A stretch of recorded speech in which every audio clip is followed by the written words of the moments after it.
The inventor of gamma radiation was a man named Paul Villard. Villard was doing some investigations on radiation from radium salts. Villard was able to show that the leftover radiation consisted of two more layers. He wasn't the only one who was working on this discovery. However, he was the only one who received any real credit. Gamma is used in many things within the medical field. One good example, it is used in radiation therapy for cancer patients. The energy emitted from the gamma rays are strong enough to kill off cancer cells. However, unnecessary exposure to the rays can also cause cancer cells to form in the body. In addition to the medical field, gamma rays are also used in the industrial field for such things as casting and wielding data from artificial satellites. X-rays were accidentally discovered by a man named Wilhelm C. Röntgen. He was experimenting with cathode ray tubes in his lab when he noticed the outline of his bones coming from a nearby chemically coated screen. X-rays are used in the medical field for analysis. Doctors use them to check bones, and dentists use them to find cavities and other teeth complications. You can also find X-rays being used in airports to check the contents of people's luggage. Exposure to small amounts won't harm you, but if you're overexposed to the ray, you do have a chance of developing cancer, skin burns, and reduced blood supply. What I found interesting was that the X-ray spectrum can have 10 to hundreds of kilovolts of potential in its spectrum. Ultraviolet light was discovered by a man named John W. Ritter while he was experimenting with silver chloride and prism. He took many steps to test the visible light that came out of the prism. When he tested the violet light on the silver chloride, the chloride darkened in color. But when he placed the darkened chloride away from the light, it became even darker like smoke.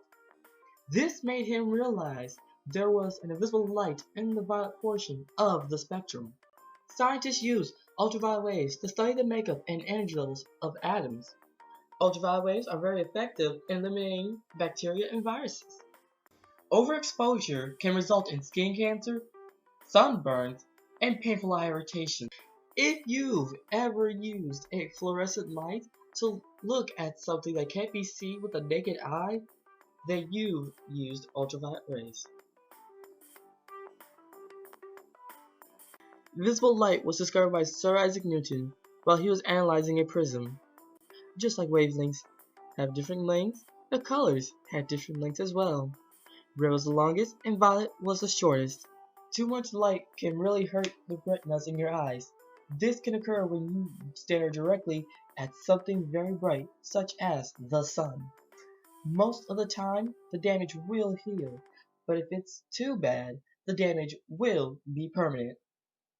The only part of the electromagnetic spectrum that we can see with just our eyes is visible light.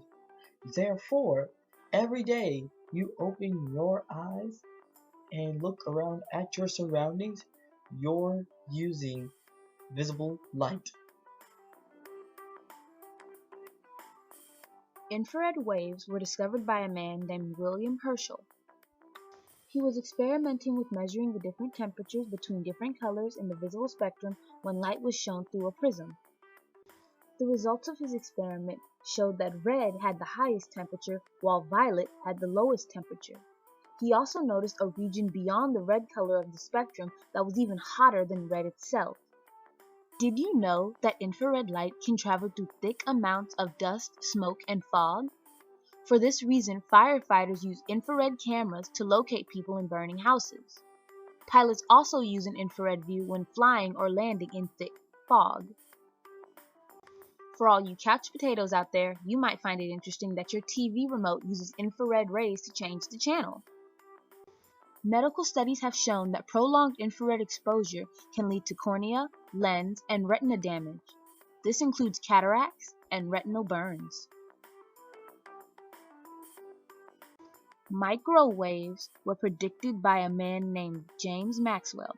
He used his famous Maxwell equations to show the existence of invisible electromagnetic waves.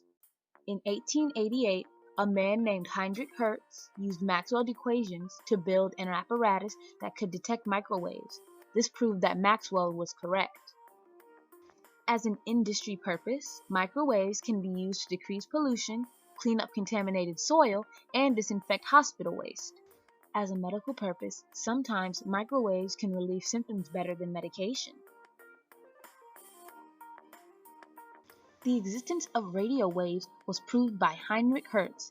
He applied Maxwell's theories to the reception of radio waves in an experiment. Using two rods as receivers and a sparkgate as antenna, Hertz was able to show that his experiment contained all properties of electromagnetic waves. In the medical field, radio waves are used to transmit the pattern of a patient's heartbeat.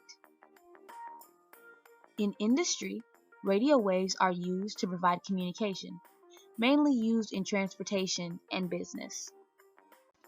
There are no real dangers that come with radio waves. However, there are ways that these waves can be intercepted and the information can be changed.